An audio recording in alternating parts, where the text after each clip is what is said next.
মধ্যপ্রাচ্যে ক্রমেই বাড়ছে সামরিক তৎপরতা। অঞ্চল জুড়ে উত্তেজনার আবহে এবার মধ্যপ্রাচ্যের দিকে রওনা হয়েছে যুক্তরাষ্ট্রের অত্যাধুনিক F-22 স্টিলথ যুদ্ধবিমান।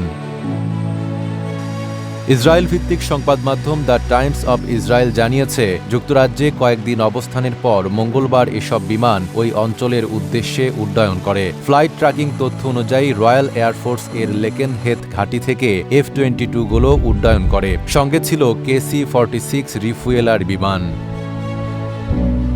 প্রতিবেদন বলছে, শুধু F-22 নয়, F-35, F-15 এবং F-16 যুদ্ধবিমানও মধ্যপ্রাচ্যের দিকে যাচ্ছে। পাশাপাশি জ্বালানি ট্যাঙ্কার ও কার্গো বিমানও ওই অঞ্চলে মোতায়েন করা হয়েছে, যা বড় ধরনের সামরিক প্রস্তুতির ইঙ্গিত দিচ্ছে।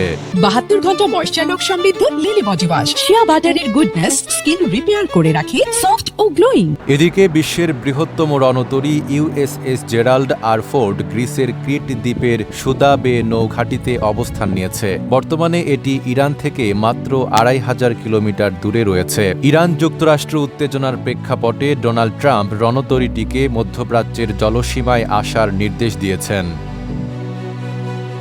যুক্তরাষ্ট্র চায় ইরান তাদের শর্ত মেনে চুক্তি করবে, যে শর্ত মানলে ইরানকে তাদের পরমাণু কর্মসূচি বাতিল করে দিতে হবে, মিসাইলের দূরত্ব বা রেঞ্জ কমাতে হবে এবং হিজবুল্লাহ ও হামাসের মতো প্রক্সি বাহিনীকে সহায়তা করতে পারবে না। ট্রাম্প একাধিকবার হুমকি দিয়েছেন, যদি ইরান তাদের শর্ত মেনে চুক্তি না করে তাহলে সামরিক ব্যবস্থা নেওয়া হবে। এর অংশ হিসেবে মধ্যপ্রাচ্যে ইতোমধ্যে একটি রণতরী সহ যুদ্ধজাহাজের বিশাল বহর জড়ো করেছে যুক্তরাষ্ট্র। তার সঙ্গে যোগ দিতে আসছে USS জেরাল্ড ফোর্ড। বিশ্লেষকদের মতে, ইরানকে চাপে রাখতে যুক্তরাষ্ট্র সামরিক উপস্থিতি জোরদার করছে, যা অঞ্চল জুড়ে নতুন করে উদ্বেগ তৈরি করেছে।